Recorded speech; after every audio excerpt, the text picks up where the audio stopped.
The movie starts in a forest near the small town of Baztan in Spain, where a young girl's body is found near a river.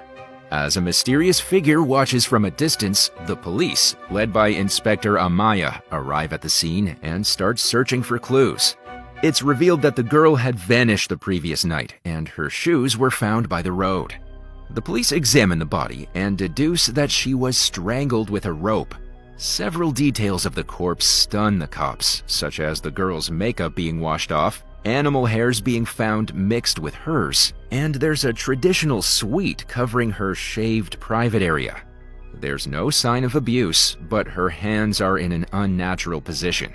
Nearby, her bag with an ID reveals her name as Ainhoa, and she was only 13 years old. Examining this corpse reminds Amaya of a previous case involving a girl named Carla, who was killed a month and a half ago. Later, she visits the station and questions Carla's boyfriend. He explains that Carla liked to be intimate in a rough manner, but he didn't harm her. Test results later confirm that both Carla and Ainhoa were killed with the same rope, suggesting a serial killer is at large. Amaya, who used to work for the FBI, is put in charge of the case and has to stay in Baztan, which is also her hometown. Amaya continues comparing the cases of Carla and Ainhoa. Both girls had a suite covering their private areas and animal hair mixed with theirs.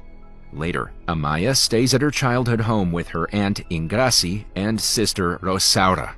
Being back home brings up memories of her childhood, especially how her mother Rosario used to abuse her. The next day, Amaya and Officer Jonah Ichaide attend Ainhoa's funeral and notice someone sneaking among the gravestones.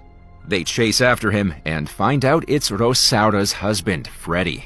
He says he ran because Amaya makes him nervous, especially since he and Rosaura fought. Their conversation is interrupted by Victor, Amaya's elder sister Flora's ex-husband. Despite being separated, he still talks to Flora. Later, Amaya visits her elder sister Flora, who now runs the family bakery business and has always had a strained relationship with her sister. When Amaya shows Flora the traditional sweet from the crime scene, Flora tastes it and determines it was made with top-quality ingredients in a wood-fired oven. She explains that only a few stores make such high-quality sweets, so she promises to have a list of stores ready the next day. On her way to the station, Amaya suddenly hears a woman screaming in the streets who is desperately searching for her missing daughter. Amaya quickly calls the police station and they organize a search through the forest. While searching, the cops joke about the animal hair found on the bodies, suggesting the killer could be the mythical creature known as El Basahoun. When Amaya later returns home, she's surprised to find her boyfriend James, who has come to visit her. He's heard people on the news blaming everything on Basa Juan, but being an American, he doesn't know what that is. Ingrassi explains that Basa Juan is a tall, hairy humanoid creature similar to Bigfoot. She's offended that people accuse him of being a killer because Basa Juan is believed to be the protector of the woods. As they prepare for bed, James asks Amaya why she lived with her aunt instead of her family when she was a kid. Amaya dodges the question, but memories of painful experiences flood her mind. In a flashback, we see her mother Rosario cutting her hair forcefully. As a result, it causes Amaya to bleed. It's revealed that Rosario had a pathological hatred for Amaya and was very abusive towards her. These memories make it difficult for her to sleep, so she goes to the window to watch the rain. To her shock, she sees a girl standing on the bridge outside. Amaya rushes outside, but by the time she reaches the bridge, the teenager is gone. She calls for patrols to search the town, but sadly, they find nothing. The next day, Amaya has breakfast with Officer Jonah to discuss their plans for gathering clues. As they prepare to leave, they're surprised to see Flora with Detective Mones, who hasn't been seen at the station for days. Meanwhile, a delivery man discovers another pair of shoes by the road.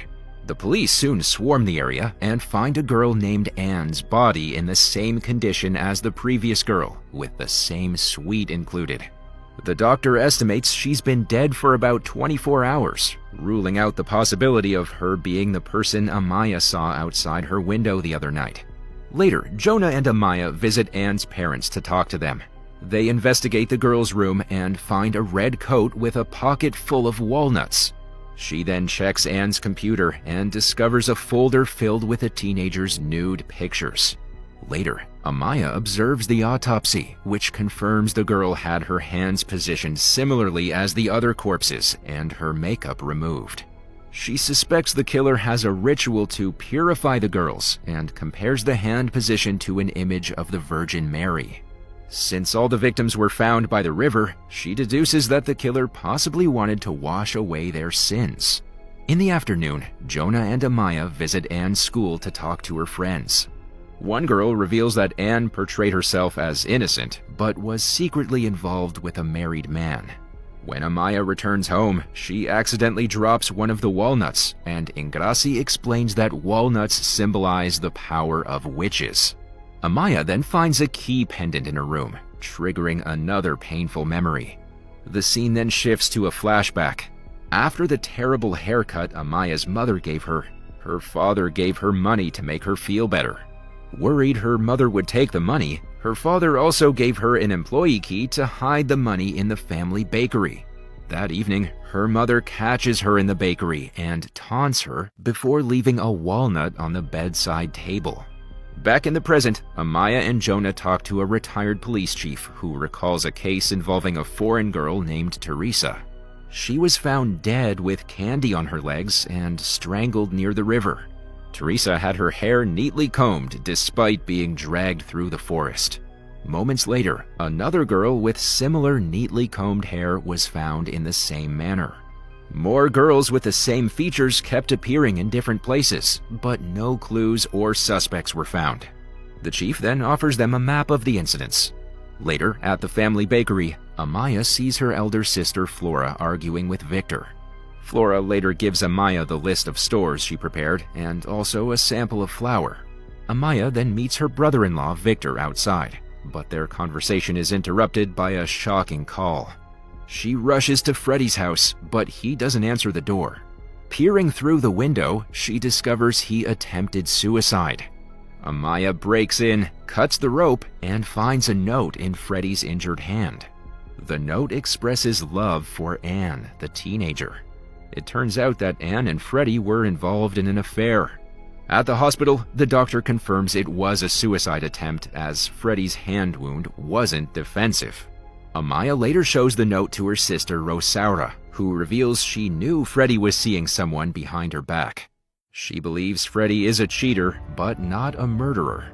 In the next scene, Amaya visits Freddy's friend, who initially ignores her until he learns Freddy might be a suspect in the serial killing. The friend confirms he was with Freddy the night of the murder because he took him to a bar. Freddy's behavior was strange, as he kept calling a woman who ignored him. As a result, he got so angry that he punched a mirror and injured his hand. The injury was so severe that they had to rush to the hospital for stitches. The next day, Amaya attends Anne's funeral and is surprised to see Flora there. Suddenly, a police officer interrupts her because another girl, Johanna, has been found dead in an abandoned house in the woods. Johanna, who was 15, often ran away from home, so her mother didn't report her disappearance. The doctor estimates she's been dead for about a week. Johanna's body is missing an arm, her face is bruised, and there are signs she was strangled by hand. There's no suite on her private part, and she was abused, leading them to believe someone is mimicking the previous murders to frame the serial killer. While investigating the abandoned house, Amaya spots a shadow among the trees and rushes outside, but finds nothing. Upon returning to the station, Johanna's mother arrives to inform them that her daughter was killed by her husband, Jason. Johanna is Jason's stepdaughter. Initially, Jason seemed like a good stepfather, but as Johanna grew older, he became obsessed with her beauty. He even went as far as to put a tracker in her phone. When Johanna disappeared, Jason claimed he had removed the tracker, which seems suspicious. While officers search for Jason, Amaya meets with Jonah, who has uncovered 7 more cases with similar traits. Although these cases didn't lead to any arrests in the past, Amaya and Jonah believe they're connected. They recognize a pattern suggesting the perpetrator was experimenting with a ritual until perfecting it. The first case, 14 years ago, involved the foreign girl Teresa, whose body was found with candies. Over the years, the killer became more violent, and Jonah thinks he targeted girls he saw as behaving badly to teach them a lesson. But there was a gap in between until he struck again. He started with a girl last year who everyone thought fell off a cliff. Her hair was neat, and her hands were positioned like the Virgin Mary's. Amaya and Jonah believe the killer wants people to notice these deaths and spread fear. Amaya asks Jonah to look at old newspapers to see if there's a connection between the towns where the girls were found. The next day, Joanna's stepfather, Jason, is found unconscious. When he comes to his senses, he confesses to abusing Joanna, but denies killing her. He says someone moved him to the trail where he was found. Later, a ranger tells Amaya about a strange encounter in the woods where he heard a whistle and saw a shadowy figure carrying a bag into a cave. When he tried to approach, the figure suddenly disappeared. Not long after, Amaya gets home and finds her family arguing over dinner. Flora doesn't approve of the killer's behavior, saying murdering the teenage girls doesn't make them saints. Amaya tries to calm things down, but Flora keeps bringing up old stuff like Amaya leaving town when their mom was sick. James is surprised because Amaya had told him their mom was dead. When Amaya says their mom is really dead, Flora insults her and leaves with Victor. Just then, Amaya gets a call from the station and rushes over. They tell her none of the flower samples match the one from the crime scenes. The only one left is from Flora, and Amaya is worried. Suddenly, she and Jonah see Detective Moniz at the station, even though it's his off day. They watch him take some reports and leave. Suspicious, they follow him to a cafe, where he meets Flora and gives her the reports. Amaya and Jonah catch them, and Flora doesn't say anything, so Jonah arrests her. Back at the station, Amaya checks a report and realizes that Flora swapped her flower sample. Flora admits she did it to protect her business because lots of employees take flour home, and she didn't want to get them in trouble. An argument breaks out, but it's cut short when Amaya's boss summons her to his office. He's found out about Freddie's relationship with Anne and learned of Flora's flower swap trick, which Amaya kept secret from the other cops. Deciding it's a conflict of interest, he removes Amaya from the case and hands it to Moniz instead. Despite Amaya's attempts to explain that Moniz and Flora are potentially working together, her boss believes Moniz's story that he was only questioning Flora as a suspect. As Amaya leaves, she sees everyone rushing to search for another missing girl. Shortly after, she goes to the family bakery and recalls another traumatic memory from her childhood. She remembers hiding money with her father's key, but her mother, Rosario, accused her of stealing and attacked her. When her father later returns home, he notices the key and rushes to the bakery. There, he finds Amaya buried under flour and left to die by her mother. He quickly digs her out of it and rushes her to the hospital. The doctor reveals that Amaya survived because her bleeding was stopped by the flour. He also reveals that her mother continued attacking her even after Amaya fell unconscious. After her father saves her, Amaya is sent to live with her aunt, Ingrassi. In the present, Amaya decides to visit her mentally ill mother at the clinic. There, she finds her tied to the bed. She questions her about the murders, but Rosario insults her and tries to attack her. Upset, Amaya leaves the room. A doctor explains that they had to restrain Rosario after she attacked a nurse and ate her flesh while chanting Amaya's name. The doctor also reveals that Rosario's brother-in-law, Victor, who often brings her flowers, visits her frequently. Meanwhile, Jonah discovers Flora in an old newspaper photo.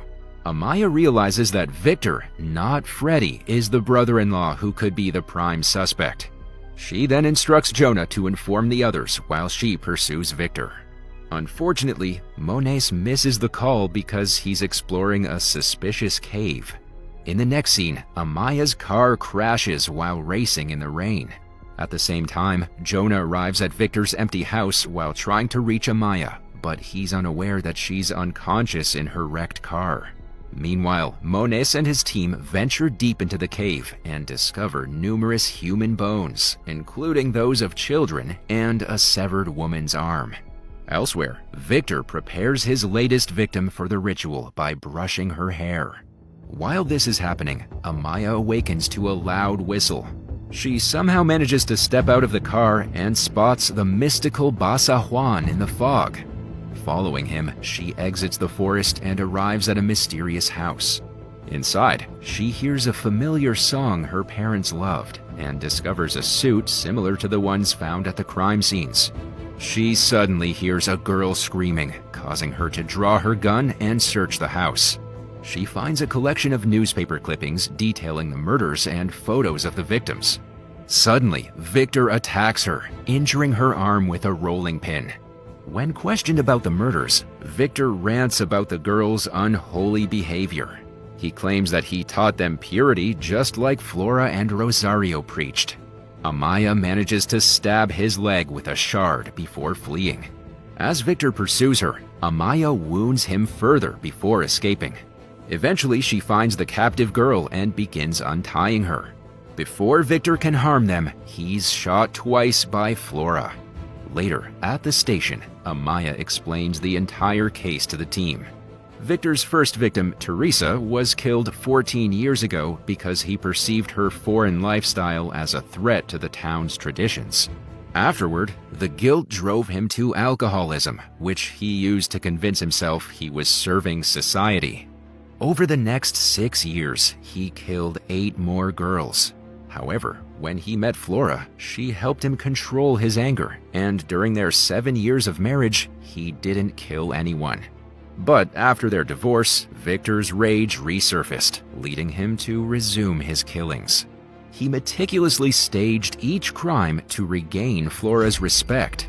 Some of the bones found in the cave belonged to Victor's victims, while others were from unrelated crimes. A few weeks later, Flora publishes a book about the family business, mentioning her mother as the true guardian of the town's purity. The movie ends with Amaya and James sharing the news with Rosaura and Ingrassi that they're expecting a baby.